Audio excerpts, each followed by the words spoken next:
Buenas tardes, mi nombre es Javier Mingorance, soy fundador del taller medieval Momentos Medievales, y hoy vamos a hablar sobre esta exposición que es Identidad y Memoria, sobre los signos de identidad del Reino de Navarra, sobre todo en el ámbito medieval, bajo medieval y alto medieval, porque los símbolos de este reino, en esta época, los vamos transmitiendo heredadamente desde entonces, siglo X, hasta los signos de ahora. Podemos seguir todo el paso sobre todos los signos que marca, como veis aquí, el armorial del Reino de Navarra. Podemos ver que todavía este escudo, todos lo reconocemos. Y estamos viendo aquí una documentación del siglo XV. Es posterior este escudo, pero vamos a ir viendo. Entonces, para empezar un poco lo que es un símbolo, un símbolo es una marca, una señal, una advertencia sobre algo que queremos enseñar. Todos tenemos en el coche, en el lugar privilegiado, la marca de nuestro signo, la SDSA, la estrella del Mercedes. Entonces el símbolo nos indica el prestigio de esa marca. Entonces en las monarquías medievales también se quiere hacer este símbolo, para decir pertenezco, soy dueño o advertencia. De hecho, por ejemplo, los buques de guerra tienen su pabellón normal y cuando entran en combate arrían una bandera que es un símbolo de combate. Pues nosotros lo vamos a ver así. Y entonces ahora vamos a ir poco a poco en la historia medieval desde los inicios del Reino de Pamplona y vamos a ir avanzando hasta la conquista castellana, hasta la invasión a sangre y fuego por tropas castellanas, en 1512, que ahí cambia el rol directamente de Navarra. Vale. Aquí vamos a ver, este es el Códice de Albelda, escrito en nájera, y no os voy a aburrir con historia, porque aquí en la exposición tenéis todos los datos históricos.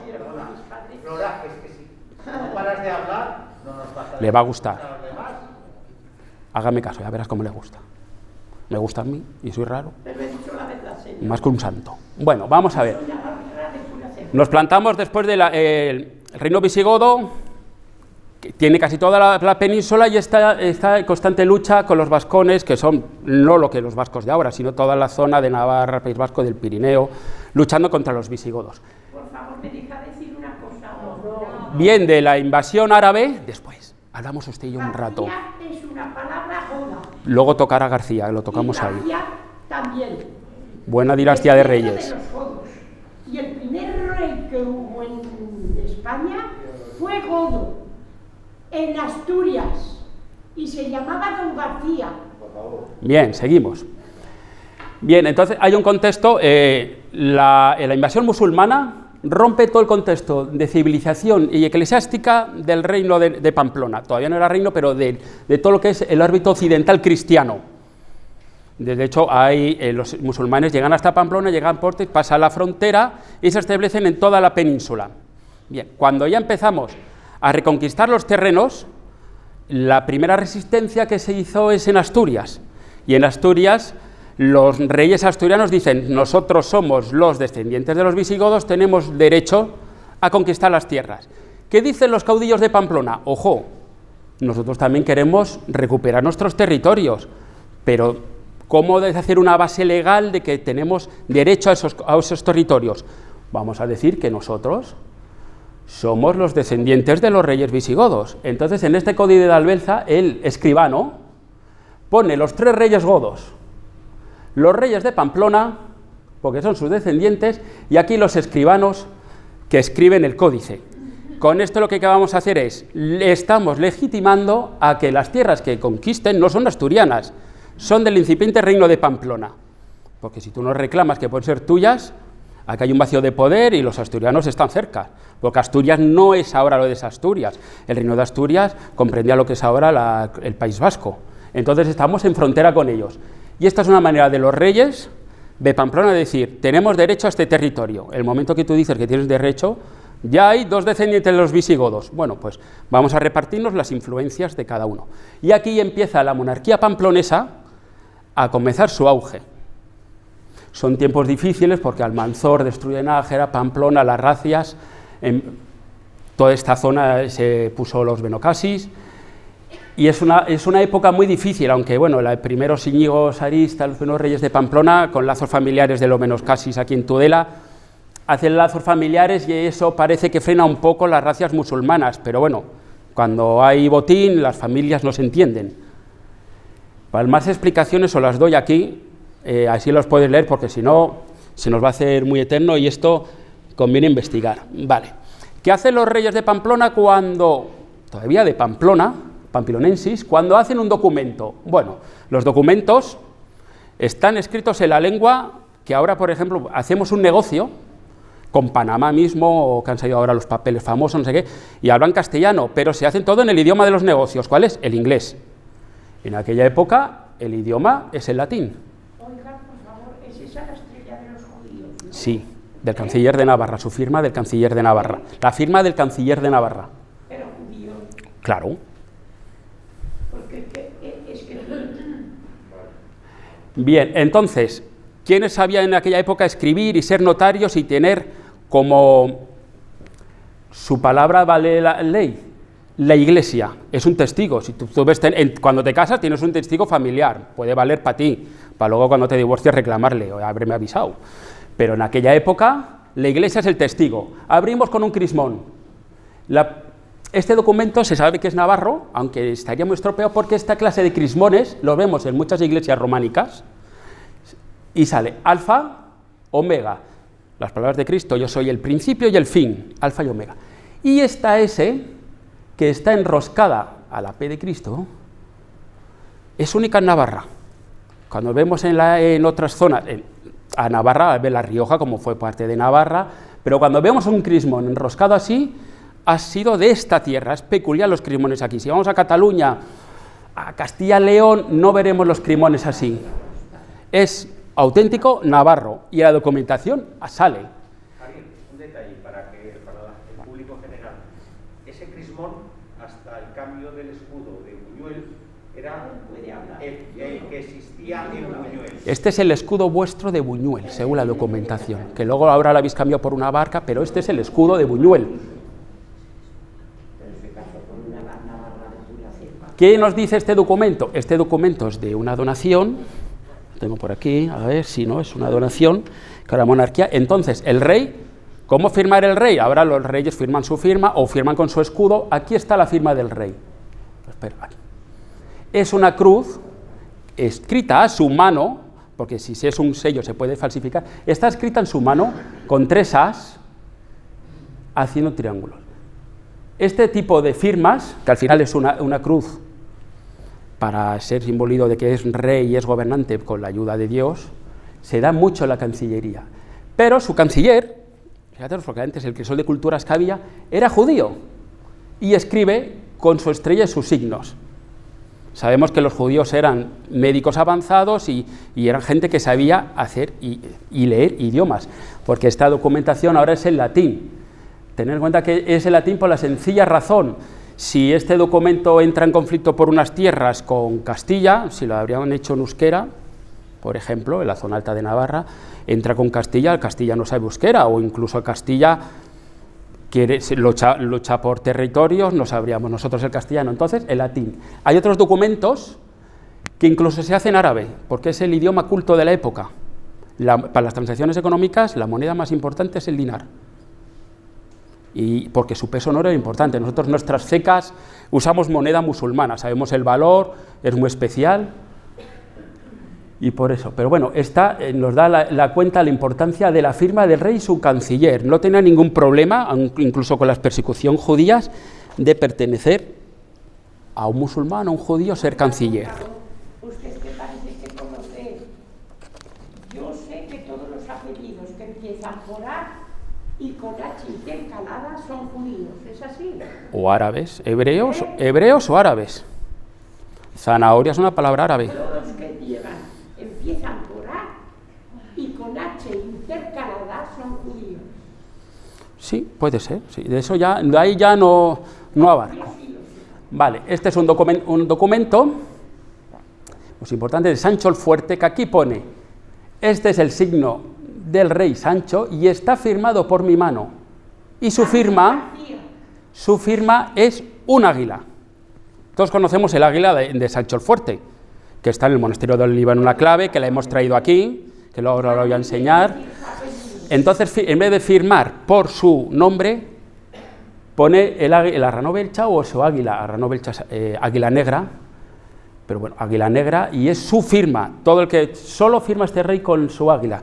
Su madre era Margarita d'Anglet, y de ahí yo creo que coge el apellido del águila, su escudo heráldico de la madre, y lo pone aquí, porque su sucesor, Sancho el Sabio, tiene unos escudos que son radiantes, que son el futuro escudo de Navarra, pero este ve que es desfasado su escudo de su padre y coge el escudo de su madre, el águila. Solo lo usará este rey, pero es peculiar porque vemos el águila y sabemos que es Sancho VII el Fuerte.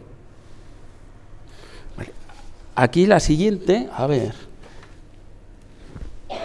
aquí veis el escudo de Sancho el Fuerte con el águila en la clave de bóveda del monasterio de la Oliva.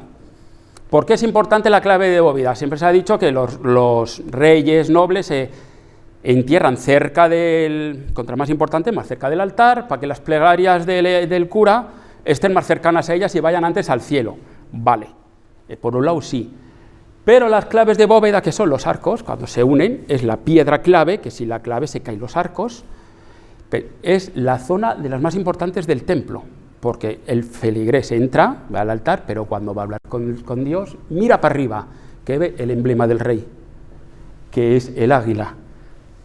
Es una alegoría de, este es el mundo terrenal, de la iglesia, y a partir de aquí va al mundo celestial, pues a través del rey, que es ungido por Dios, sube para arriba a las plegarias. Es una manera de decir, yo el rey de Navarra os puedo conducir de una manera al cielo, y de hecho, eso es en el tema eclesiástico. En el tema político, este templo lo he pagado yo, y como lo he pagado yo, pongo mi firma donde yo quiero.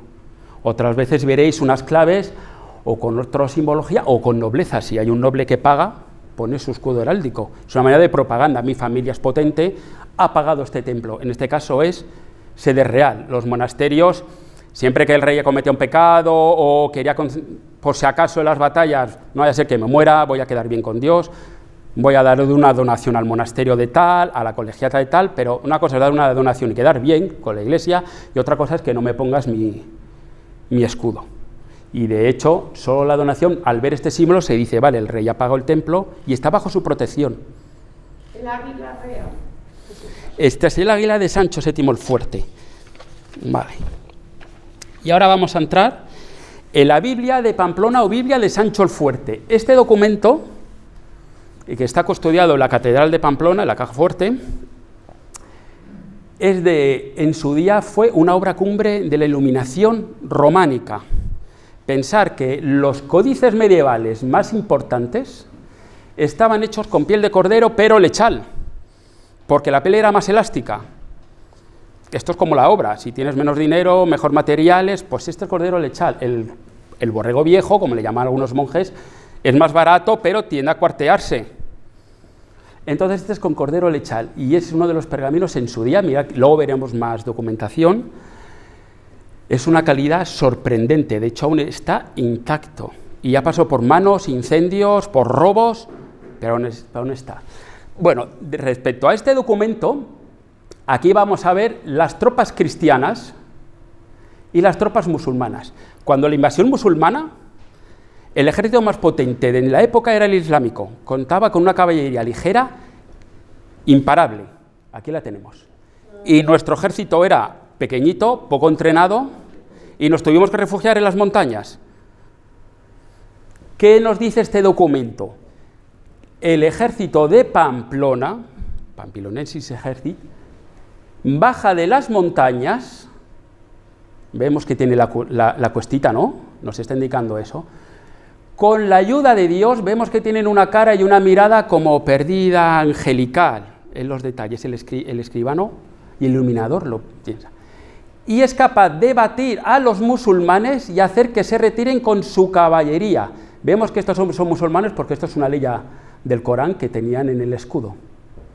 Y huyen. Aquí se ve que les hemos derrotado porque veis la cara compungida de los musulmanes que están huyendo y mirando atrás que vienen estos.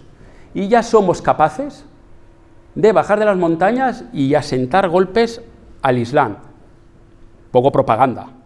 bajamos, damos 2 palos y nos subimos para arriba, que como vengan estos, pero bueno, pues así empezó, escaramuzas poco a poco, vamos ganando prestigio, armamento. Y esto es muy importante porque según mi teoría, es el germen del escudo de Navarra. Otra teoría dice que esto es un refuerzo de bloca, para que el escudo sea más refuerzo para las espadas. Bueno, pero y es que este no tiene refuerzo, ni este tiene un casco aquí, podría ser un mercenario cristiano a las órdenes musulmanas, pero este no tiene bloca. Entonces aquí, yo creo que este es el germen del escudo de Navarra, porque es radiante. Pensar que hasta que la Iglesia no puso su poder totalmente, aquí había mucho paganismo. De hecho, sigue habiendo paganismo, porque las hogueras de San Juan no son de San Juan, es el solsticio de verano. Saltamos al fuego para hacer un ritual para quemar viejas costumbres o cosas que no nos gustan. Entonces la Iglesia, como no podía quitar el paganismo, se apropió de esas fechas. Entonces yo creo que esto es un símbolo solar, el dios sol, lo que ilumina, la luz, pues es un símbolo de protección, como el gallo cristiano. El gallo es sagrado para la Iglesia porque anuncia el sol al amanecer. Pues esto es un símbolo que ya lo tenían, pero bueno, ya las imágenes acaba en flor de lis. Importante la flor de lis, porque es un símbolo antiquísimo. De hecho, la monarquía merovingia ya lo costaba, y se consta que en Mesopotamia y en Egipto costaba la flor de lis, y el templo de Salomón, donde vienen todas las medidas del pi, el cuadrado, toda la arquitectura sagrada, viene del templo de Salomón, de sus medidas, y ahí consta la flor de lis. O sea, es una flor que simboliza algo sagrado que debemos de tener en cuenta. Bueno, pues aquí ya lo tenemos, estamos hablando del siglo XI. Algo más de este documento, bueno, veis la caballería, que ya tienen estribos, como el armamento militar pamplonés, pues es una túnica, una lanza y para adelante y rápido. Infantería ligera, estos tienen yelmo, cotas de malla, escudos, caballería, están más preparados, pero te está diciendo que somos capaces de vencerles. Vale. ¿Qué vemos el siguiente documento de la Biblia de Pamplona? Vale. Aquí vemos un combate ya de las tropas pamplonesas. ¿Qué diferencia de este documento a otro? Mirar el atuendo de la caballería cristiana. Antes, ¿veis? Ya tienen cota de malla. Este es un tipo de cota malla de anilla y estos son de cuadrado, más franco. Ya tenemos dinero para pagar a herreros y equipamiento para nuestro ejército. Eso quiere decir que la economía del reino pamplonés ya está bajando de las montañas, ya empieza a tener cultivos con que pagar, alimentar mejor a las familias, tienen más hijos, más soldados. Pensar que tener hijos era mandato de Dios, creer y multiplicaos. Entonces, si no tenías una prole grande, poco menos que era pecado. Por otro lado, la Iglesia decía, no peques, entonces, pues de noche todos los gatos son pardos, así que a tener hijos. Entonces estamos viendo aquí tropas cristianas y este hombre ha caído en la batalla, pero si nos fijamos en la cara, nos está diciendo el iluminador que como ha caído al servicio de Dios, estamos en una época muy religiosa, se ha acabado el fin del mundo, que el año 1000 se iba a caer, pero luego dijeron que se habían calculado en los años y podía ser el fin del mundo, una época muy religiosa. Pues este cae en la lucha del gobierno de Navarra, del reino de Pamplona, pero se le ve cara de celestial. Está, una vez que ha caído, los que caen están en el cielo. Y vemos aquí a las demás tropas, y aquí vuelve el escudo, que antes he comentado. Escudo radial, que en boca parece que son los rayos del sol, el sol astro protector. Yo digo que de aquí es el germen del escudo de Navarra, porque mirar el parecido que tiene. Y estamos hablando, eso, y antes de las batallas de Lanas de Tolosa, 300 años. Pero es del germen, porque los que dicen que son blocas de refuerzo, puede ser, ¿por qué no? ¿Y por qué este no tiene bloca? Si este ya nos está diciendo una banda que cruza todo el campo, este es un escudo heráldico y este también, no heráldico como se entiende ahora, sino mi familia lleva este blasón, aquí tiene otra. Venga, vamos a pasar al siguiente. Vale, llegamos a la época de Sancho III Garcés, el mayor rey que ha tenido Pamplona. Esta es su lauda sepulcral, a escala, porque su escala es como esta mesa,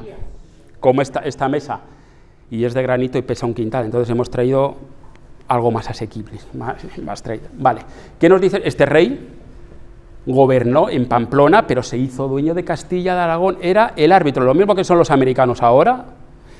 Lo que decía este iba a misa, quitó reyes, puso reinas, condes, era el que partía el bacalao, de hecho se le llamó el emperador de España.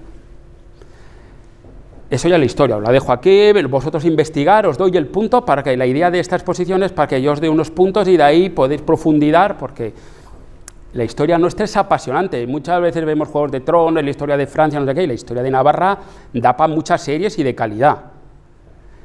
¿Qué vemos en esta? ¿Qué ha querido decir el tallista en esta lauda? Bueno, lo primero que está, la cruz de Cristo ha sido un hombre, este hombre ha muerto, pero en la fe de Cristo, vale.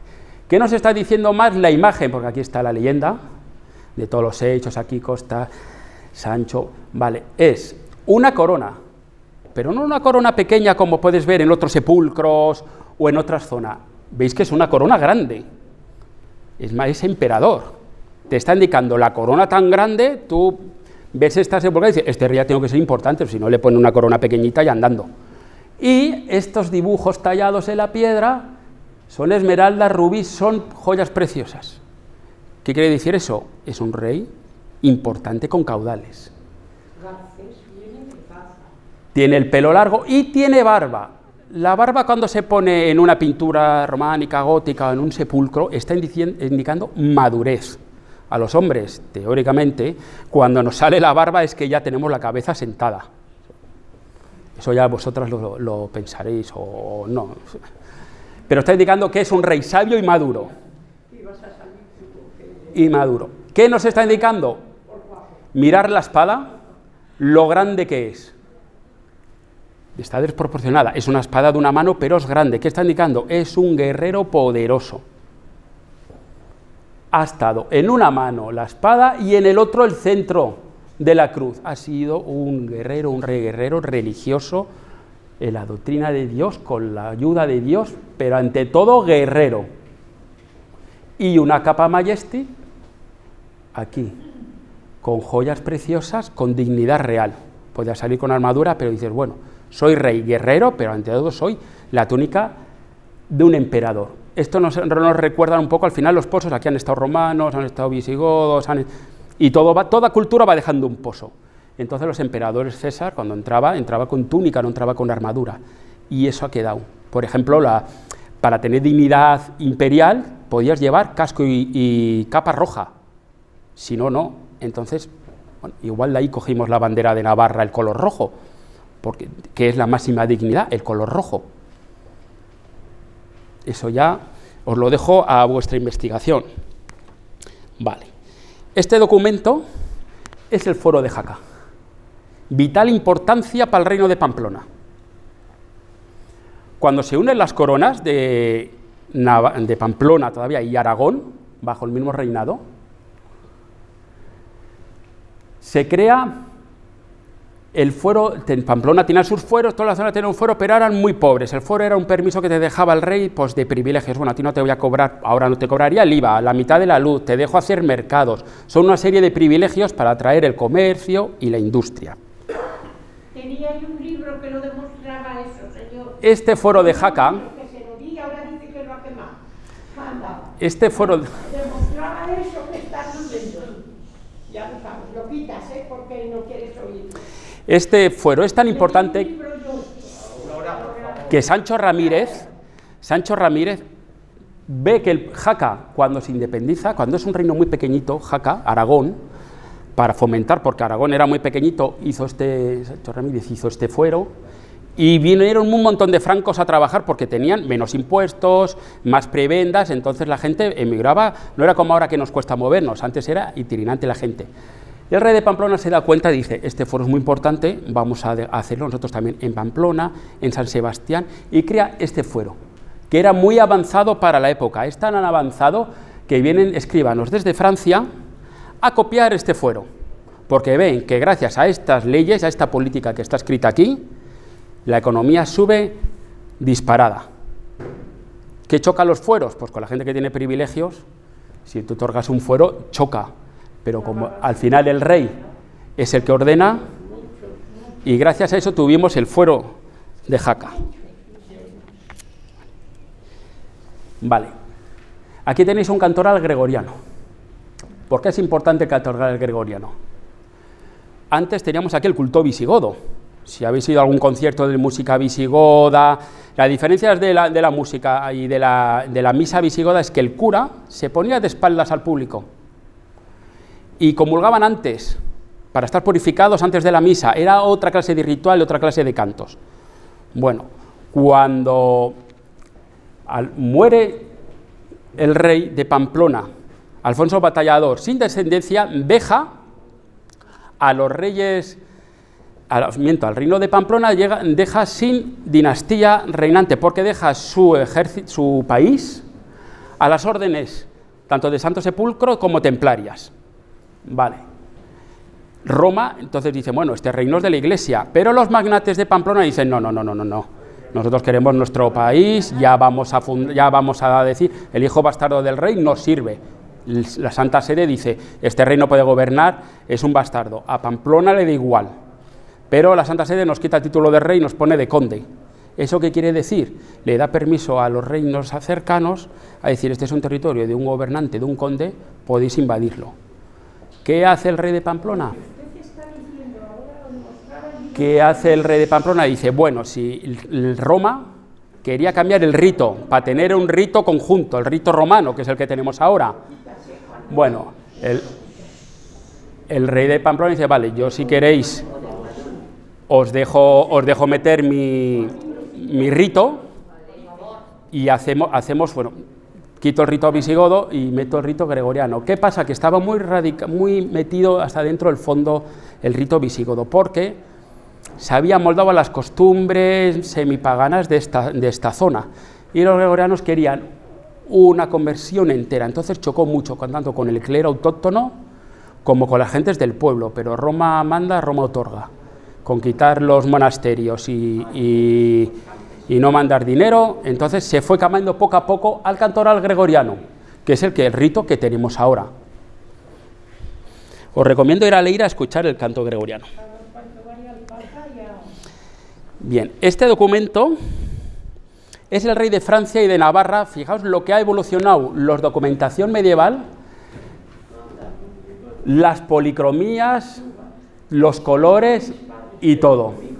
¿Os acordáis del reino de Pamplona? Cómo era la Biblia, los colores que se usaban. Ahora estamos usando unos pigmentos, por ejemplo, este azul era más caro que el oro. Este azul valía más que su peso a oro. Esto nos indica, con todo lo azul que hay en este pergamino, que la monarquía franco-navarra era de un poder exquisito. Te lo está diciendo ya en el documento, porque el azul no se podía falsificar con... Entonces, aquí nos está indicando el pueblo, los nobles, le están entregando un libro al rey. ¿Qué nos está diciendo el rey? El rey está sentado con dos leones, símbolo de fiereza. El rey de los animales es el león. Y está subido en un altar, subido a mayor nivel. Esto nos está indicando que este es un ser superior. Y aquí veis las armas de Francia y de Navarra, la flor de lis y el escudo pomelado. Ya partimos con el escudo pomelado, que se llama pomelado, hay una teoría que dice las monedas bizantinas son de oro, y los escudos decían, bueno, sois como besantes, el besante es la moneda visigoda. Se cree que es ahí, dicen que es cadena. ¿Habéis visto el escudo de antes que hemos visto en la Biblia de Pamplona? Pues este ya se cierra. Y este es el rey de Francia. Y aquí, bueno, vemos la iluminación. Este pergamino, si lo veis original, es de una belleza y un color, porque esto, que aquí no se ve bien el ordenador, es pintado en oro, con pan de oro, oro auténtico. Entonces esta documentación, solo este libro, con todo el oro y el azul que tenía, valía mucho dinero. Solo las monarquías más potentes podían pagarlo. Navarra y Francia. Vale. Ahora vamos al sello lacre. Este es el sello lacre de Teobaldo. Cuando muere Sancho VII el Fuerte, sin descendencia, se acaba la dinastía pirenaica, la dinastía entroncada en esta zona, y llama a su sobrino, que no se lleva muy bien, pero llama a su sobrino a Tudela para que se haga cargo del reino de Pamplona. ¿Qué pasa? Que era conde de Champaña, que era una de las zonas más importantes de Francia. Comercialmente era, pues, no sé, el Manhattan de Estados Unidos. Y este hombre viene aquí a gobernar. ¿Y qué dice? El rey de Sancho el Fuerte, el escudo del águila, me parece, era para él, de su madre, su familia, yo no tengo nada que ver. Voy a tirar para atrás a ver el escudo que puedo hacer, que está en la tierra, porque puede venir Teobaldo y poner el de Champaña o poner el de su condado. Pero él ya sabe que este dibujo que hemos visto antes ya está integrado en la sociedad. Si pones un escudo que no conoces, la gente lo ve en el pueblo, ¿quién viene? No lo sé. Si viene el rey con su escudo, dice, este escudo es el nuestro, nos gobierna, ¿y quién viene? El rey. Entonces este es su sello lacre. Este rey venía de, en Francia, una monarquía absoluta, no entendía nuestros fueros, no entendía nuestras normas. Él llegó y decía, yo soy rey, hago lo que quiero. Y, perdón, le dijeron los ricos hombres de Navarra, cuidado, aquí tenemos unas normas, un fuero, los infanzones, si incumple los fueros, no te nombramos rey. Primero jura los fueros, que vas a defender y mejorar, si no, no eres rey. Y tuvo pleitos con él, con los infanzones de Navarra, voy a decir, yo, el rey me ha hecho a mí sucesor, pero los infanzones dicen, en Navarra la tradición es, o juras los fueros, o no te nombramos rey, no es rey por derecho divino, es porque juras los fueros. Y los infanzones o ricos, hombres, antes hemos visto al principio los 12 linajes, te dicen que sí puede ser rey. Bueno, pues después de pleitear, tuvo que jurar los fueros de Navarra, protegerlos, y entonces se le coronó rey. Quiso luego echarse para atrás, pero los jueces de Navarra le dijeron, no te puedes echar para atrás, si te quieres echar para atrás, renuncia a la corona. Entonces ya se echó para atrás. Pero la importancia de los fueros de Navarra viene ya desde entonces, para saber que hay una ley tan nuestra que somos capaces de obligar al rey, dentro de nuestras posibilidades, a forzarle a jurar nuestros fueros. Bueno, aquí tenemos a uno de los reyes de Navarra que le han llamado el malo, y no sé por qué, porque es un personaje de película, es de lo más emocionante que tenemos en el reino, que es Carlos II de Navarra. Podía haber sido rey de Francia, porque era par de París, pero es que se metió en la guerra de los 100 años. Y ahí había, los lunes estaba con Francia, los martes con Inglaterra y los miércoles con Castilla. Y cuando se enfadaba con los tres, con Aragón.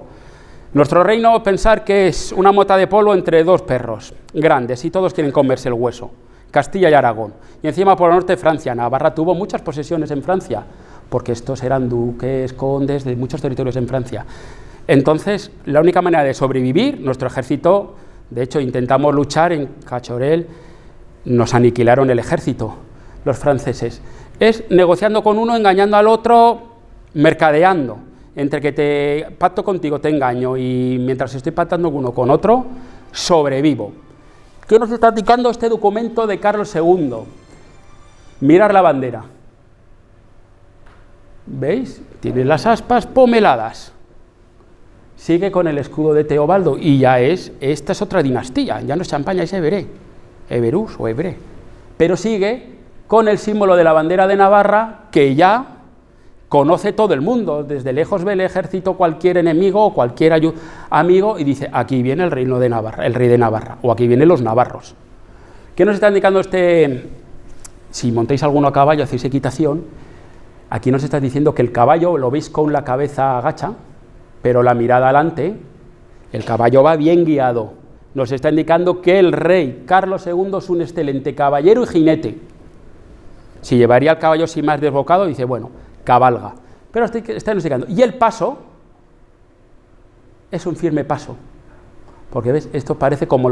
Todos hemos visto los perros cuando cazan de pedigrí, que notan la perdiz, que levantan la pata y dicen, este perro es bueno de pedigrí. Aquí te estoy dando una alegoría de eso. Y aquí pone, el ejército de Navarra está en campaña, toda la lanza, en formación, el rey el primero, porque es el más valiente, que en realidad no era así, ahí tenía que ir protegido, pero bueno, pensar que la documentación medieval está para que se lea y para hacer propaganda. Y muchas veces vienen en embajadas del extranjero y se le regala un presente, este libro, y de paso te hago propaganda de lo bueno que soy. ¿Qué nos indica? Que sí, que va a entrar en guerra, pero no está cerca del combate. ¿Por qué? Porque tiene el yelmo levantado. Está armado hasta los dientes y va hacia la guerra, dirige hacia la guerra al rey, pero todavía no va a entrar en combate, si no tendría el yelmo levantado. Siempre que veáis un yelmo levantado, si está armado hasta los dientes, van al combate, pero todavía no ha llegado el combate en sí. Esto nos indica el movimiento del rey de Navarra. Aquí será un episodio de la Guerra de los 100 años, pero siempre tenerlo en cuenta. Vale, ya estamos terminando, no os voy a dar mucho más rollo. Bien. El armorial del Reino de Navarra. Esto ya es del siglo XIV, 1500. Seguimos con el mismo escudo, con la corona floreada abierta, nuestra corona, que la podemos ver en muchos escudos aún, y cambiada modernamente en el escudo de Osasuna. La actual bandera de Navarra ahora es borbónica, de la dinastía que gobierna ahora, pero esta es la original bandera del Reino de Navarra. ¿Y este rey quién era? Este es del siglo XIV, aquí este armorial ya es cuando la conquista es castellana. Aquí tenemos los 12 linajes. Entre comillas serían los 12 ministros del rey que le asesoran. Todos vemos el Baztán, aquí Mauleón, Cascante, Monteagudo, Mauleón, Rada, los importantes nobles de su época. ¿Qué está diciendo? ¿Por qué son 12? Todos hemos hablado de los 12 apóstoles, los 12 del patíbulo, las 12 tribus de Israel. Un número 12 es un número sagrado. Aquí 1, 2, a ver si son menos de 12 me he equivocado, pero teóricamente existe. Y aquí, rey de Navarra con B. Navarra con B está bien dicho, porque es en romance. Pensar que en Navarra ha habido un popurrí de culturas y de países que se habló muchos idiomas. En el Camino Santiago, en el mismo Puente la Reina, se hablaba franco, occitanés, euskera, romance, alemán. Todos los peregrinos, muchos se quedaban. Entonces era un popurrí de idiomas, de monedas y de tradiciones, por eso se ponía todo en latín. Era un idioma que todos podían traer su notario o un clérigo y lo entendían. Pero aquí ya estamos en el siglo XV y se puede decir, escribimos todos Navarra con V, pero se puede escribir con B, está bien dicho, porque no es en euskera, es en romance. La historia de este armorial, un armorial del Reino de Navarra te está diciendo, que os voy a pasar a la siguiente página para que la veáis mejor, que de las diferentes tierras tienen su señor. Imaginaos que, por ejemplo, este sea el escudo de Buñuel que estamos aquí, y te estoy diciendo, el señor de Alfonso, por ejemplo, con su escudo heráldico, es dueño de las tierras de Buñuel. Es como unas escrituras de la nobleza, dueña de los territorios. Un libro de escrituras, un registro. Vale. En 1512, cuando el duque de Alba, con 12.000 hombres, pone cerco a Pamplona, pone a Pamplona en cerco, con la invasión castellana, que se trae 12.000 hombres de infantería, un tren de artillería y rodea Pamplona, la reina Catalina de Fat tiene que salir con sus hijos corriendo porque la querían asesinar, el rey de Castilla.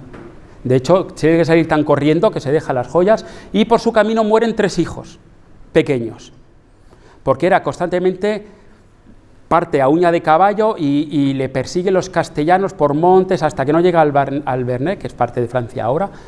La quieren secuestrar porque es la legítima heredera. Bueno, ¿qué hacen los castellanos? Hay una compañía castellana que expresamente cuando llegan en Pamplona al ejército, cuando se rinde Pamplona, le dicen al duque de Alba, nosotros nos rendimos si nos juran los fueros.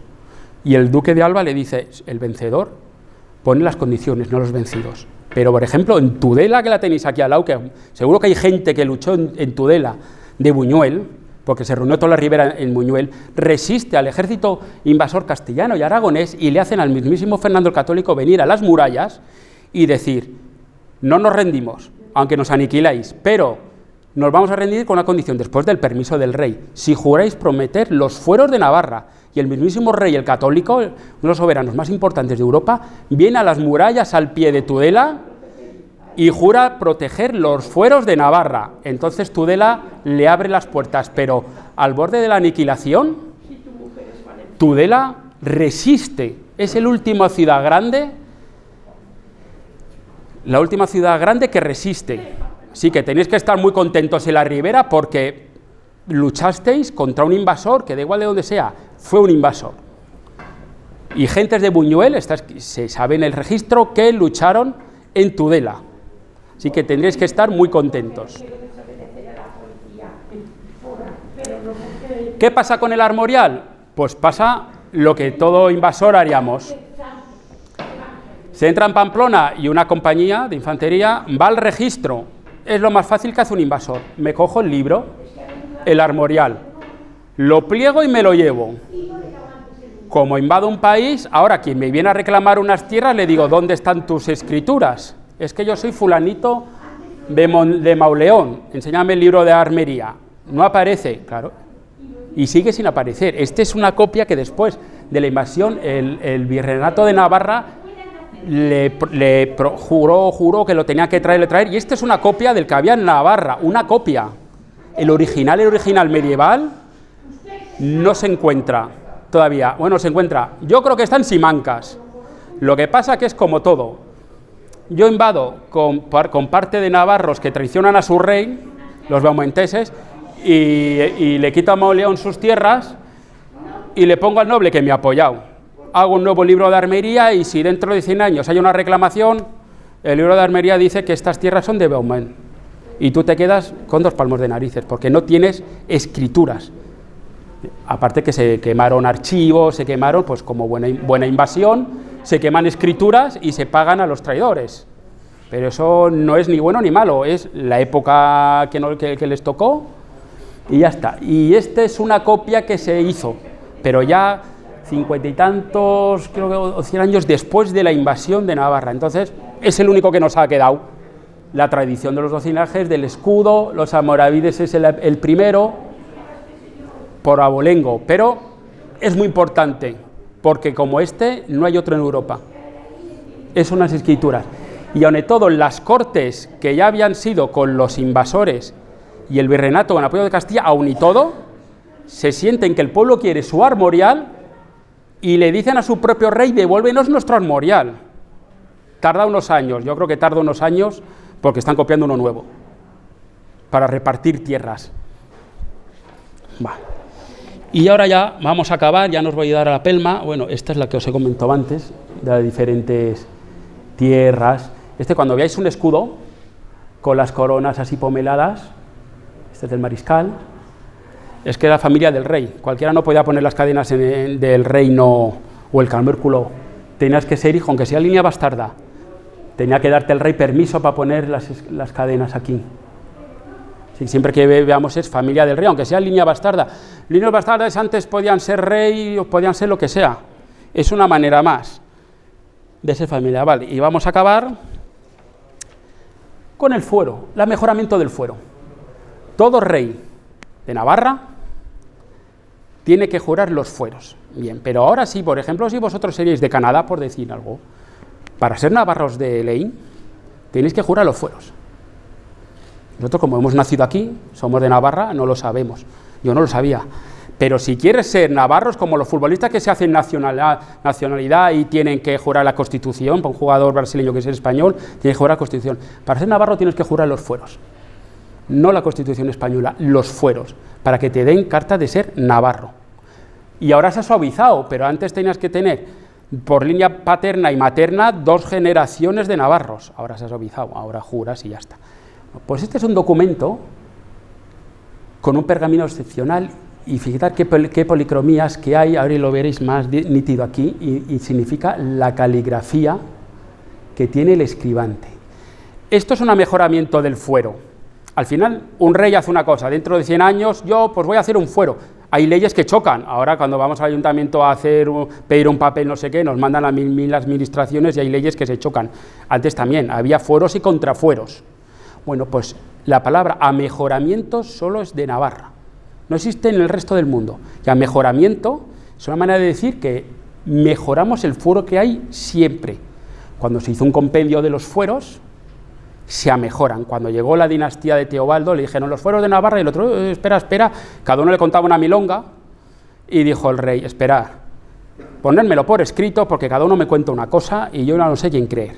Vale, entonces cuando se tuvo todas las leyes por escritas, vio que unas chocaban con otras.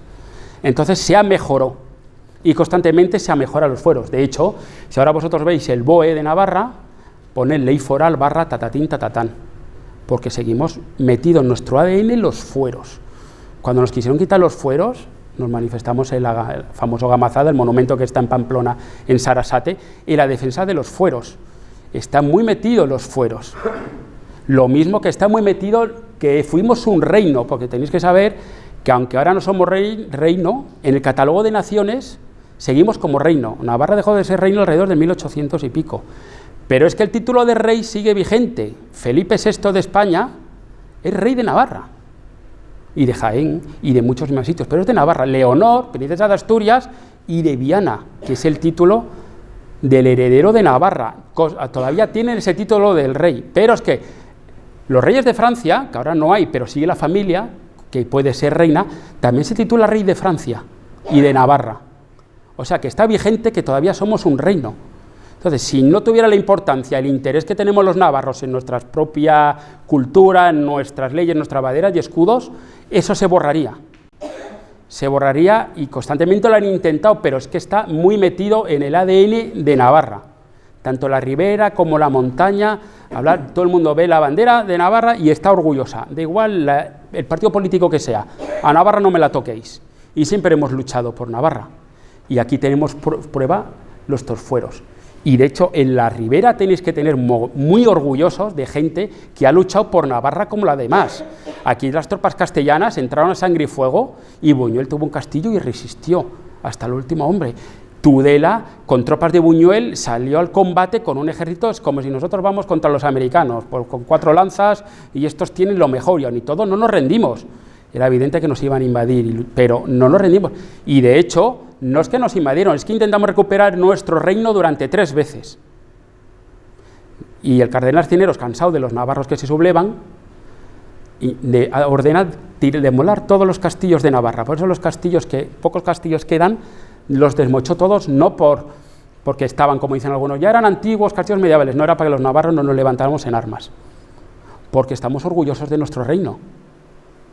Si no seríamos importantes, no tendrían todavía nuestro título nobiliario como rey. Así que tenemos que estar orgullosos del foro y sobre todo que le obligamos a Fernando el Católico aquí en la Ribera a jurar los fueros, si no, no nos rendíamos, nos da igual que nos pasaran a cuchillo. Y eso en toda Navarra fue la Ribera la pionera y la más valiente de toda Navarra, porque hay ciudades que se rindió a la primera, la capital Pamplona, pero la Ribera fue el último baluarte. Y en el momento de que volvimos, los 3 intentos que hubo de volver a volverse reino, Tudela y la Ribera la primera que se sublevó en sus señores naturales. Pensar que los señores naturales no era porque yo soy navarro, porque sí, no, es un juramento de yo te juro defender esta tierra. Es que antes un juramento ibas al infierno, estabas condenado si no lo cumplías. Y si se da la palabra, se da. Así que la Ribera tenéis, aparte de la verdura, estar muy orgulloso, que está cojonuda, tenéis que estar muy orgullosos de lo que hicisteis en su época. Esto, que os estoy diciendo yo de la Ribera, se ha contado en toda Europa, porque Fernando el Católico y los tercios españoles asolaron toda Europa. Bueno, pues Tudela y la Ribera le hizo frente. Perdimos, el gato y el ratón, pero tenéis que estar muy orgullosos de esta zona. Y está muy poco conocida la Ribera en lo que luchó por su independencia y por volver a ser un reino, que de hecho lo es, porque ostentan todavía el título. Bueno, y con eso ya espero no cansaros, acabo, espero que os haya gustado. Aquí tenéis las muestras de la documentación medieval con un poco la historia de las reproducciones que hemos hecho. Hay algunas a escalas, otras a escalas auténticas, y si tenéis alguna pregunta, os ha aburrido mucho, lo intentaré preguntar. Gracias.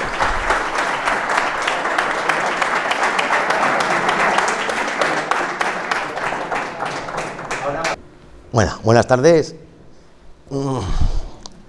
Esto llevaba preparándolo mucho tiempo, y os si sabréis que esto era para del año pasado. Lo que pasa es que por la pandemia pues ha ido alargando hasta ahora. Llevo mucho tiempo preparando esto, pero hoy he decidido que lo voy a contar a mi manera. No voy a contarlo como lo había preparado, porque había buscado palabras que luego, vamos, ni las voy a entender, ni yo ni vosotros. Entonces lo voy a contar a mi manera, y yo creo que nos vamos a entender mejor. Primero le voy a dar las gracias a Javier por venir hasta nuestro pueblo, y luego os voy a hablar del primer documento que tenemos, de 1213 hasta 1841, que es el último documento que tenemos del castillo de Buñuel, de la torre, de lo que quedaba de la torre, que en 1841 quedaba de la torre. Os vais a dar cuenta en las fechas de los documentos que tenemos que coinciden con muchos actos históricos que ha pasado en Navarra. Por una manera u otra coinciden las fechas, y es porque Buñuel, al ser un pueblo de realengo, del rey, estaba inmerso en toda la política de los reyes de Navarra. ¿Verás, Cristina? Bueno, esto es una foto aérea de Buñuel, no de todo el término. Y estos son yacimientos romanos. Iba a marcar los yacimientos de anterior a Roma, pero no los he marcado por una sencilla razón, porque no tengo ni idea de esa época. Y para hablar de algo que no tengo ni idea, pues me he dedicado a la época romana, que de esto sí que tengo ya unos pocos conocimientos. Eso es San Pedro, La Mina, Mondalcalde, Fila de las Piedras, La Perta, La Barca, La Fontaza y Almirón. Estos son todos yacimientos romanos, pero no yacimientos romanos de chichimichi, son yacimientos romanos importantes. Por lo menos el de La Barca y La Fontaza son dos villas romanas grandes, o sea, de las importantes en Navarra. ¿Por qué me sitúo en el siglo I? Porque el castillo de Buñuel se hizo reaprovechando el material de la época romana. Las piedras labradas y todo eso, pues en todas las culturas han ido reaprovechando el material de las anteriores culturas. Y en Buñuel, pues igual que en todos los lados, el castillo se hizo reaprovechando la piedra de los yacimientos romanos. Alfonso Batallador. En 1117, siempre se ha dicho que era el 1119, pero ahora hay un historiador en Tudela muy bueno, Manuel Sagasti Belcha, que ya con documentos y todo eso ha confirmado que la reconquista de Alfonso Batallador es en 1117, o sea que ahí cambia un poco el panorama de lo que estábamos hablando. Alfonso el Batallador reconquista toda esta zona con un caballero normando, Rotón de Peché. Él no vino, a Buñuel no vino a nada, ni pasó. Y en la reconquista de Alfonso el Batallador, a los pueblos de alrededor les da el fuero de Sobrarde o fuero de Tudela. En ese documento Buñuel no aparece. Aparecen todos los pueblos de la Redonda y Buñuel no aparece, un poco raro, pero no aparece. Aparece el Azud. Era un pueblo con castillo que estaba en lo que llamamos nosotros la Noria. La Noria, eso era el Azud, era un poblado. Y al Azud le da el fuero de Sobrarde, un fuero importante, pero a Buñuel no. Entonces ahí estamos un poco, a mí me tiene un poco mosqueado, porque que no le dé a una villa como Buñuel el fuero de Sobrarde, pues igual es que no éramos tan importantes, o Buñuel no se llamaba Buñuel, igual se llamaba de otra manera. Restos del castillo de Buñuel, quedan, poco queda. Estos son de época musulmana, Es una pared de una casa del castillo en la parte de atrás. Ya está confirmado que son restos de la muralla, porque en 1328, luego hablaremos de él, hay un documento que habla de la muralla de Buñuel, piedra de río, más tapial. Tapial, habla del tapial de las murallas. El tapial era un metro así, encofrado, bien prensado, grava y adoba, bien prensado. Así eran las murallas del castillo de Buñuel. Ahí tenemos otro casco. Acercaros, que es muy fácil, es cruzar un campo, os acercáis y lo vais a comprobar. Tiene una anchura de metro y medio y está como dice el documento de 1328, piedra de cantonera de río más tapial. Ahí lo tenemos. Aquí tenemos un mapa de los castillos de Navarra. Esto es del libro de Iñaki Sagredo, que es el número 1 en castillos, no de Navarra, de Europa. Y que el año pasado pues metió a Buñuel, por fin, en los castillos que defendieron un reino. Porque el castillo de Buñuel se ha demostrado que tuvo su importancia en la defensa del sur de Navarra, por lo menos en 1494 y en 1512 sobre todo. Luego en 1516 y en 1523 cuando ya desaparece. Aquí vemos a Sancho Abarca, que no me canso de decir que el cabecero fraile es el castillo de Sancho Abarca, que es que hay que llamarle castillo de Sancho Abarca porque si no se va perdiendo la historia y al final la gente no sabe que fue el primer castillo que defendió Navarra durante más de 800 años. El primer castillo de Navarra era el de la Bardena, el cabecero del fraile. Luego ya es mi ídolo. Sancho VII el Fuerte, con sus caballeros, sus 200 caballeros. Yo cuando veo esta imagen me pongo la canción del Último Mohicano, que es la leche, es que este es mi ídolo, y me imagino que eso es el castillo de Sancho Abarca, y que entra Sancho Fuerte al castillo de Buñuel con sus caballeros. Es que fue el mejor, para mí fue el rey de reyes, y eso que fue el rey que más terrenos perdió, el que más territorio perdió. Perdió La Rioja, la Bureba en Burgos, la Navarra Marítima. Cuando hablamos de la Navarra Marítima hablamos de San Sebastián, Pasajes, toda la costa era Navarra. Y cuando hablamos de Vizcaya, era Navarra, la Navarra histórica. Y lo que hablamos, lo que dicen algunos de la Navarra Soa, la Navarra entera. Francia también, el Bernet, eso era Navarra. Algunos ya reniegan, pero vamos, pero fue Navarra. Esto es un armorial. Esto es un armorial de un torneo que se celebró en Portugal, en la época de Sancho Fuerte. Navarra, ahí no vio ninguna corona. El escudo de Navarra no ha tenido corona. Las coronas fueron unas modas del siglo XVII y XVIII y a principios del XVI, unas modas, que los escudos de las tierras nunca tenían corona, eran sin corona. Y este es un escudo de Navarra, para mí, como el de ahora, o sea, es igual, representa a Navarra. Bueno, ya en 1213. En 1212, en la batalla de las Navas de Tolosa, cuando me llegó una información a mí, que Lope de Oriz, hijo de la marquesa de Buñuel, fue uno de los 200 caballeros que fue a las batallas de las Navas de Tolosa. Y me puse loco perdido. Digo, uno de Buñuel en las Navas de Tolosa. E investigar, sí, había uno de Buñuel, hijo de la señora de Buñuel, fue uno de los 200 caballeros que participó en la batalla de las Navas de Tolosa. Uno de Buñuel que estuvo en los Sotos del Ebro, que estuvo en el Castillo Buñuel, que se crió aquí, participó en la batalla más importante del siglo XII y XIII, o sea, las Navas de Tolosa. Una vez tengo una anécdota buena con un historiador, que se le contó la comida, que fui a una conferencia a Pamplona y ya salimos, le digo, vamos a echarnos un vino. Y empiezo allá a meterle caña, y la batalla de Tolosa, para aquí, para allá. Llevamos un vino, otro vino, y me dice, bueno, ¿tú quieres que te diga que el de Buñuel fue el que rompió las cadenas y le arrancó la Esmeralda Miramolín? Digo, bueno, es una opción. Dice, bueno, fácil. Pero bueno, pero fue uno de Buñuel, estuvo en esa batalla. Al año siguiente se produce en Buñuel un hecho que cambia todo. Oria de Oriz empeña el castillo de Buñuel y la villa de Buñuel, sus sotos, el Espartal, Pestriz, la Noria, el Montecillo, Candimpuerca y el Ginestar.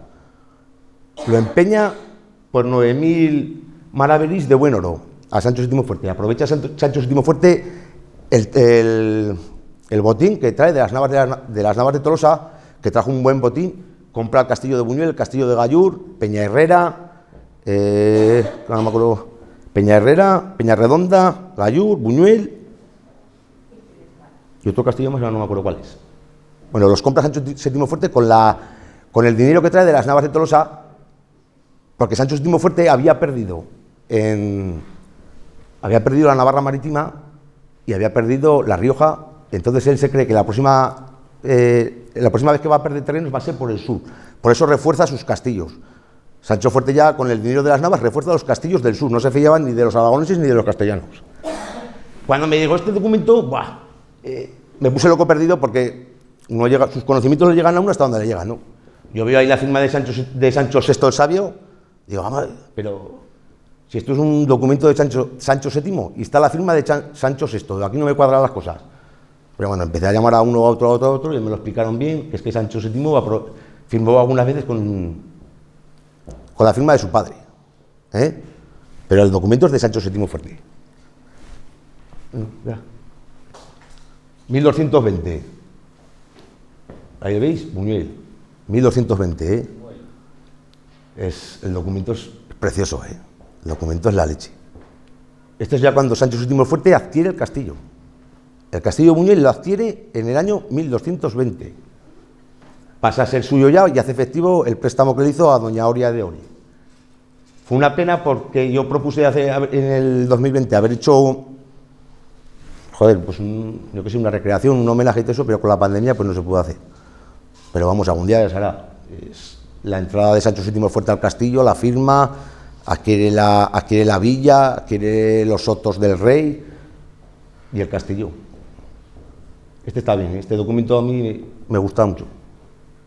Esta es la parte de atrás del castillo, ya es cuando... Es que traducir este documento tiene tela, pero vamos, es el documento.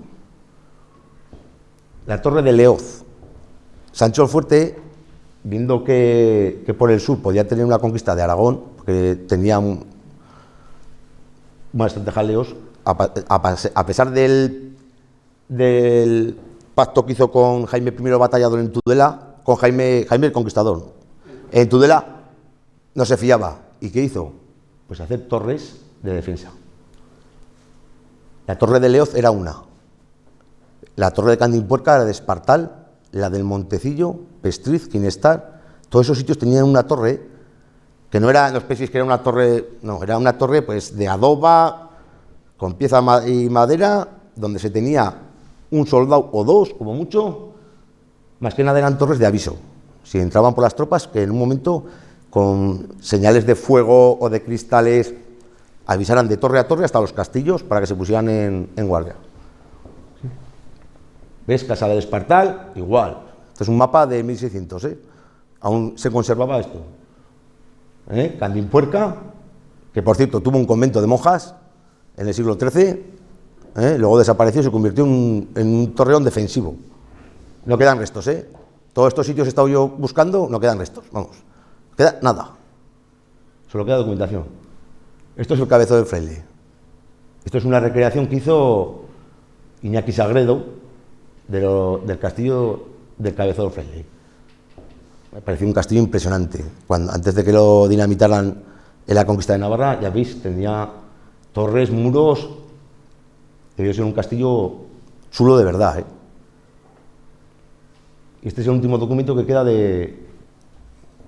marcando el castillo de Sancho Abarca y las torres de Leoz en pie. Es 1620. Ese castillo aún quedaba algo, debía de quedar algo, poco, para la época esta, poco, porque ya había sido desmochado en 1516. El Azud, la Noria. El Azud era un despoblado que había entre Buñuel y Riaforada. Tenía su castillo y en 1117 era más importante que Buñuel, porque estaba en el fuero de Sobrarde, y es una población que tenía sus derechos, sus fueros, tenía su iglesia y poco a poco fue desapareciendo, y hasta que en el siglo XIV se integra en Buñuel. Pero tiene la historia, es una historia buena porque este castillo se dio en Arras en la boda de Godofré de Navarra, que luego hablaremos de él. Godofré de Navarra, hijo bastardo de Carlos III el Noble, que es la primera boda que se nombra el Pacharán. Pues una curiosidad. En la primera boda que se nombra y de bebidas el Pacharán es en esa boda de Godofré de Navarra y Teresa Ramírez de Arellano. Esto era un castillo. Y así sabréis que en Buñuel pues tuvimos templarios, una orden de San Juan de los Hospitalarios de Jerusalén.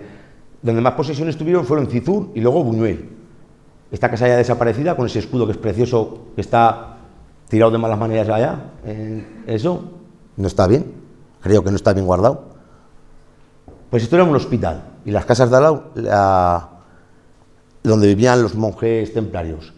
Que Buñuel tuviera un hospital quiere decir que Buñuel era un camino como el Camino de Santiago o parecido. Yo no digo que fuera el Camino de Santiago, puede que ser que sí, porque los hospitales, los templarios los hacían en un camino de romería o de penitencia o de lo que quieras. Y Buñuel tenía un castillo, o sea, un hospital, cosa que no tenía ni Riaforada ni Cortes. El siguiente hospital era Tudela.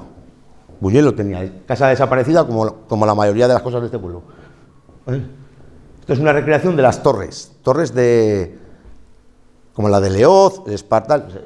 Esta es a lo de Zaragoza, fui a fotografiarla porque me pareció que se ajusta mucho a la medida de lo que era una torre de vigía y de aviso. Está muy bien, pero la tiene también que se va a caer. Vamos. Estas son las ruinas de la torre de Leoz, desde el aire. ¿Lo veis ahí? Se mantienen. Ahí se podía hacer una buena excavación, Ahí es la hostia. Esto ha salido en las murallas del castillo de Buñuel. una moneda medieval.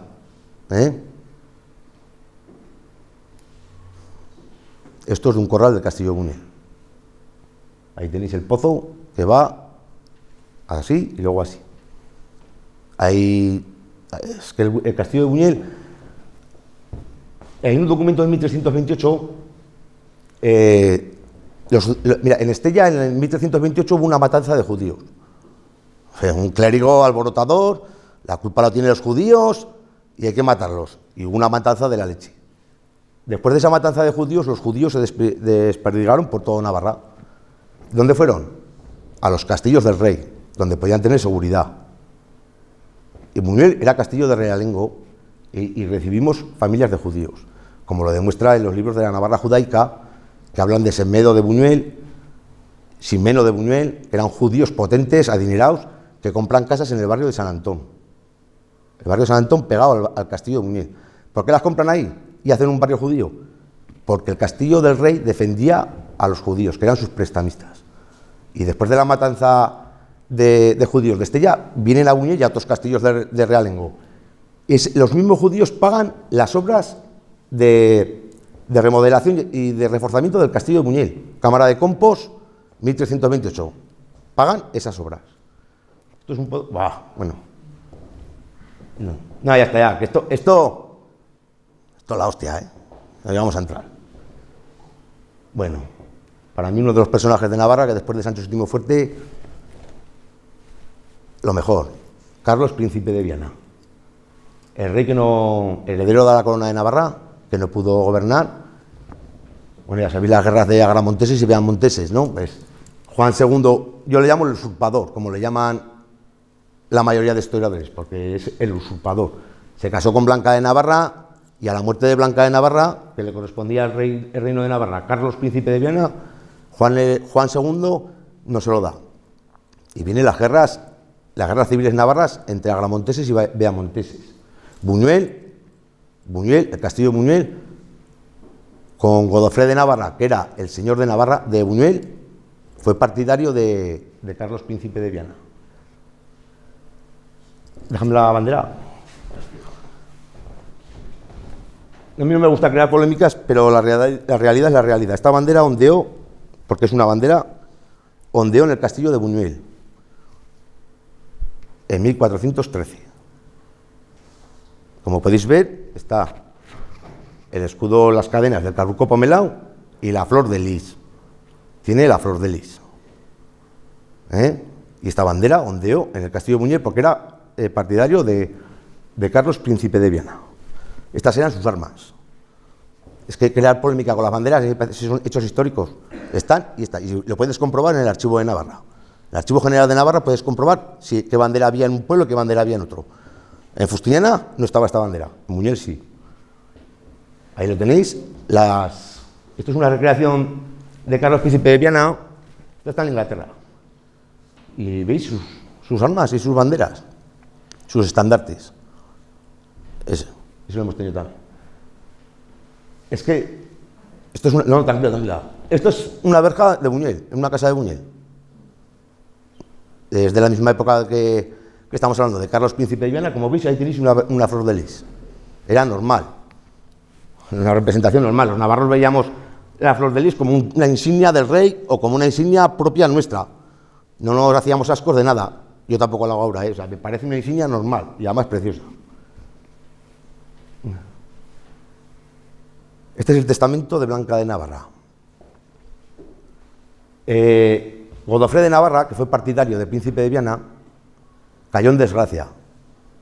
En los libros pone cayó en desgracia. Pero no cayó en desgracia porque sí, cayó en desgracia porque apoyó a su sobrino Carlos, príncipe de Viana. Y Juan II, el usurpador, de castigo, ¿qué hizo? Pues quitarle todos los títulos que le había dado el padre de Godofré, que era Carlos III el Noble.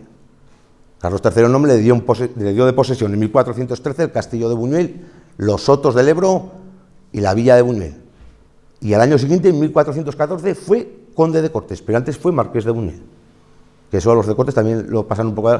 Fue primero marqués de Buñuel y luego conde de Cortes. Al caer en desgracia por apoyar el bando de su sobrino, el príncipe de Viana, Juan el usurpador le dio, pero bien, Le dio bien y le quitó todas las tierras y todas las posesiones. Entonces hay un conflicto ahí entre el concejo de Buñuel y Teresa Ramírez de Arellano. Está en este documento. Está ahí. Lo tenemos aquí para que podáis verlo. Hay un conflicto porque el pueblo era de realengo, era del rey. Entonces, si Juan II desposeía a Godofré, el pueblo pasaba a ser del pueblo, del concejo. Y por eso piden en el testamento de Blanca de Navarra, porque Blanca de Navarra así lo estipula. Pero hay una jugada ahí que hace Juan II el usurpador, que es el padre de Fernando el Católico, pues si no lo sabíais. Una jugada que hace maestra, introduce en Navarra a Juan de Mendoza. Juan de Mendoza era un noble castellano, noble castellano, pero muy próximo a la corona de Aragón. Y lo introducen en Navarra, en el sur de Navarra, lo introducen en Lodosa y en Buñuel, le da a los señoríos de Lodosa de Buñuel en matrimonio con Teresa Ramírez de Arellano, con la mujer de Godofré. Así se asegura estos castillos, que eran del príncipe de Viana, se los asegura del bando Beamontés.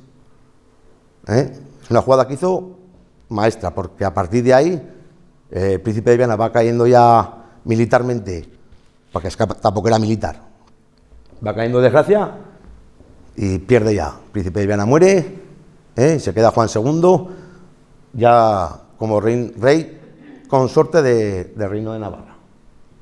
Y esto es, bueno, esto también pertenece también a otra reclamación que hace el concejo de Buñuel, para que las tierras del concejo pasen a ser, pues, lo que hablamos, comunales del pueblo. Pero se siguen negando. El Consejo Real de Navarra no, le sigue dando la potestad a Godofré de Navarra, o sea, a Juan Hurtado de Mendoza, hijo de Teresa Ramírez de Arellano.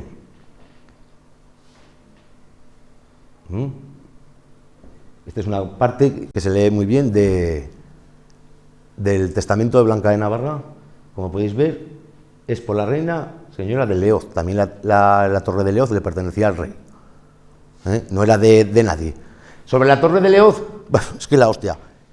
Yo fui investigando la torre de Leoz. ¿Por qué lo perdió Buñuel la torre de Leoz y el comunal de la torre de Leoz? Que es de Fustiñana y está en la frontera con Tauste. Y es por un personaje nefasto que tuvimos aquí. El otro día con el gerente de la fábrica, que es de Fustiñana, le digo, hay un personaje en Buñuel que me cae igual que tú. De mal. Cuando estamos negociando, pues que os dio la torre de Leoz y os dio todas las posesiones que tenía Buñuel a los de Fustiñana. Digo, anda, que sí, pues la perdió. Perdimos ese terreno, que eran unas cuantas hectáreas, y perdimos el derecho a cobrar aduana por el camino real, que era de las Bardenas. Un personaje, ya te digo, menudo personaje, no me cae nada bien. El escudo de Juan Hurtado de Mendoza, del Palacio de Altamira. Este personaje, tela. En Buñuel hay juicios del concejo de Buñuel con este personaje desde 1492 hasta hace 4 días. Yo tengo documentados más de 120 juicios con la familia y con los descendientes. Todo por el concejo, por la elección de alcalde. Por la elección de alcalde. Él tenía la jurisdicción mediana del pueblo y ponía al alcalde. Y el pueblo siempre denunciaba y se rebelaba. Hay documentos de la leche, navajazos, injurias. Una vez le partieron la vara de mando en la cabeza, mandó a la Guardia Real, se refugiaron en la iglesia de Santa María. Los del concejo se reían de los guardias porque no podían entrar a la iglesia. Bueno, de cine. Bueno, pues este es un documento que nos ha llegado hace poco, que habla que el castillo de Buñuel está a 500 pasos del Ebro. 300 metros. Habla ya que está a 500 pasos. Es que negar el castillo de Buñuel es que es la leche. Está documentado. Pues este documento ya lo nombra y este es de 1510. Esto es... A ver si lo sabe la gente. A ver si bebe un poco de agua. Un poco de agua, Toño. Un poco de agua, Toño. A ver si veis algo.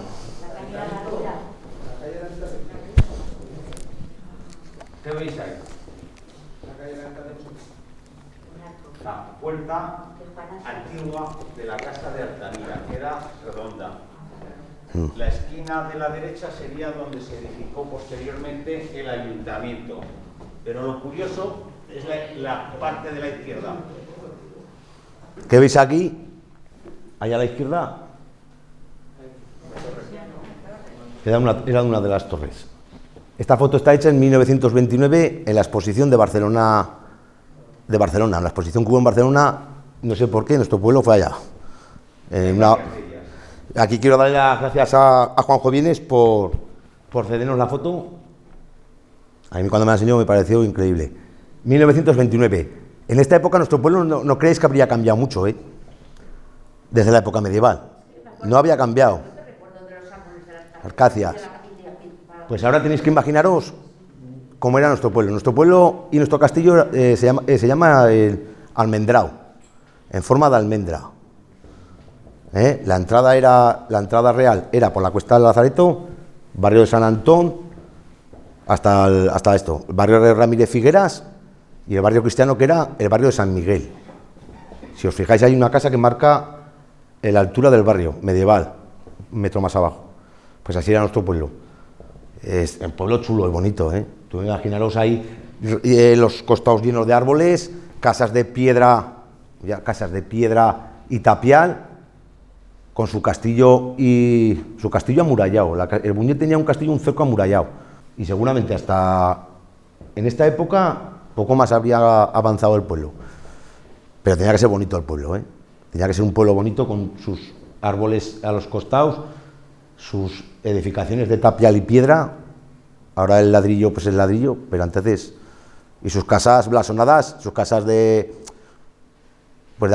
señores importantes. Palacio de Altamira, la de Ramírez Figueras, que es el Palacio de los Remigio, que es que hablamos de Ramírez Figueras, pero es el Palacio de los Remigio. Debía ser bonito el pueblo, ¿eh?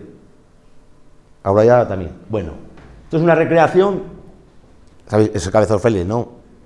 Pues esto es una recreación que me han mandado un buen amigo.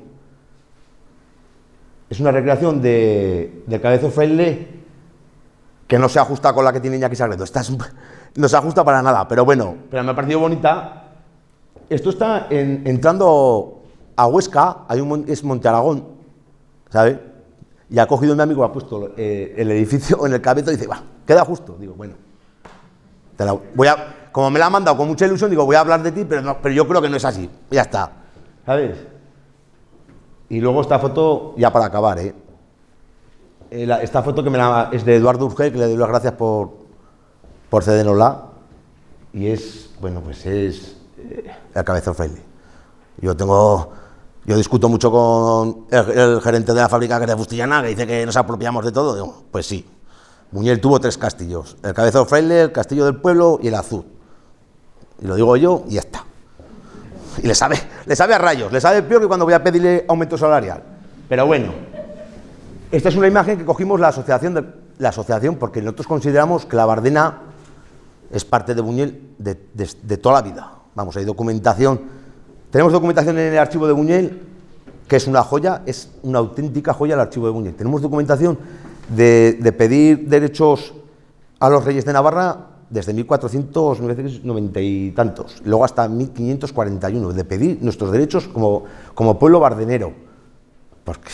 Porque Buñol es bardenero, ¿eh? Buñol es bardenero por los 4 costados. Y elegimos poner el nombre del Cabezón del Fraile a la asociación porque es algo tan buñolero como la Barca, o la Plaza de las Vacas. Y por eso pues lo pusimos. Este castillo creo que es de los castillos de Navarra menos estudiados y más rico en restos arqueológicos. Han intentado excavarlo alguna vez, pero no han conseguido los permisos, y me parece un error. Cuenta la anécdota de los de Borja. Bueno, sí, bueno, pues que los de Borja les dio por venir y atacar el castillo nuestro, que era el primer castillo de defensa del sur de Navarra, y lo conquistaron los de Borja. Porque es que antes en los castillos de la frontera no te creas que había un ejército de 100 soldados, no, había 6 o 7, punto. 8 soldados ballesteros. Bueno, por los de Borja en una disputa entraron por allá. Este fue el primer castillo que demolieron los hombres del cardenal Cisneros. El primero. Está demolido y demostrado que está demolido, que le metieron la dinamita 1516. La dinamita por sus galerías. El primero que está demostrado fue este, y se hundió. El segundo, tiraron el cerco de Buñuel, nuestro cerco, nuestras murallas. Las murallas del pueblo las tiraron. Conservaron el castillo porque era de Juan Hurtado de Mendoza, y en pago por los servicios prestados a Fernando Católico, le mantuvieron el castillo, le dieron tierras en Lerga, en Sangüesa y en Lodosa. O sea, un fichaje de puta madre. Este castillo se cayó en el olvido. Y ha habido veces que ha pasado a ser Aragón y otras Navarra. Al final es Navarra. La Virgen de Sancho Abarca apareció en este castillo. La leyenda de la Virgen de Sancho Abarca apareció en este castillo, no en el santuario de Sancho Abarca. La encontraron en este castillo. Está documentado también, porque es el castillo de Sancho Abarca. Y poco más que decir, porque, bueno, os voy a decir que el castillo de Buñuel, en los archivos está documentado que en 1841, qué raro, la ley pasionada, Navarra pierde de ser reino, pasa a ser provincia. Pues ese mismo año se vende las piedras del castillo de Buñuel, de la torre, para hacer 3 casas. Y vais a la calle de Ramírez Figueras, ahí están. Ahí están las piedras, de la torre del homenaje. Hasta en 1841 la teníamos.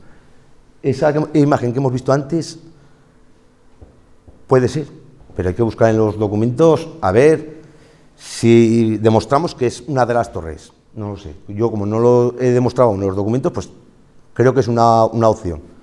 Pero sí que está claro que la torre del homenaje en 1841 se vende la piedra para hacer 3 casas. Y poco más. Yo cuento hasta donde sé, y ya está, ¿no? Estamos hablando de la venta de doña Eufemia de Oriz al rey del castillo en 1212. 1213. Eso nos da pie a pensar que el castillo es muy anterior. Sí. Es decir, un castillo no se construye en 2 días y lo vende rápidamente. Lo que pasa es que es el inicio de donde tenemos documentación. No tenemos documentación anterior. Por eso pensamos... Yo he estado mirando las crónicas musulmanas y no aparece Buñuel por ningún lado. Por ningún lado. La primera vez que aparece Buñuel es en 1197 y tampoco aparece el pueblo, aparece el nombre de una mujer, María de Buñuel. No aparece el pueblo, no aparece el pueblo de concejo. Aparece ya en 1213 como concejo de Buñuel. Pero como es el primer documento, yo por lo menos el primero que he visto. Igual en los archivos de Po, que se llevaron mucha documentación, pues igual aparece, pero yo no he encontrado otra documentación. Es que documentación anterior a esa época no hay ya... Ay, para, es que se me ha pasado, joder. 1494. Ostras, lo más importante se me ha pasado. En 1494, Juan de Mendoza asalta el castillo de Buñuel. Juan de Mendoza, que hemos hablado, que era un partidario de Fernando el Católico. 1494, 18 años antes de la conquista de Navarra. Asalta el castillo de Buñuel. Está ahí la carta. Los reyes de Navarra, Juan y Catalina, mandan una carta al merino de Tudela, en la cual le dice que coja las tropas del reino de Navarra y cerque el castillo de Buñuel, 1494. Y que mande su artillería. La artillería que tenía el reino de Navarra era un cañón que estaba en el puente de Tudela. No había más. Y entonces vienen las tropas de Navarra. Si tenéis el documento, si queréis, lo tengo traducido, pero es un... Bueno, mandan las tropas de Navarra y cercan Buñuel. Entonces, Juan de Mendoza, a los días de estar el castillo cercado, se escapa. Y va al faro y busca refuerzos para intentar reconquistar el castillo de Buñuel. No los consigue. Entonces va a Zaragoza y va a la corte de Fernando Católico con una protesta, porque era un siervo de Fernando Católico, y Fernando Católico manda a su embajador a la corte de Navarra y pone una protesta internacional, porque ya somos 2 reinos, con el apoyo del rey de Inglaterra. Fernando Católico porque tenía el apoyo de Inglaterra, y Navarra con el apoyo del rey de Francia. Se arma un conflicto ahí de embajadores de la leche por el castillo de Buñuel. Las tropas de Navarra lo recuperan, estuvo sitiado 6 meses. recuperan el castillo de Buñuel y a finales de 1994 el rey de Navarra y la reina, rey Juan de Albert y Catalina de Foix, devuelven el castillo a Juan de Mendoza por un pacto que hacen con el Fernando el Católico. Juan de Mendoza era el maestresala en la corte de Fernando el Católico. O sea, hablamos del segundo o el tercero de los consejeros del rey. Lo teníamos en Buñuel. Luego, el Concejo de Buñuel, a partir de entonces, hace unas protestas al Consejo Real de Navarra en 1504, 1506 y 1510, pidiendo que los comunales del pueblo que se ha quedado Juan de Mendoza se los devuelvan, porque en el testamento de Blanca de Navarra habla de que eso se volvería al Concejo de Buñuel. Se lo dan.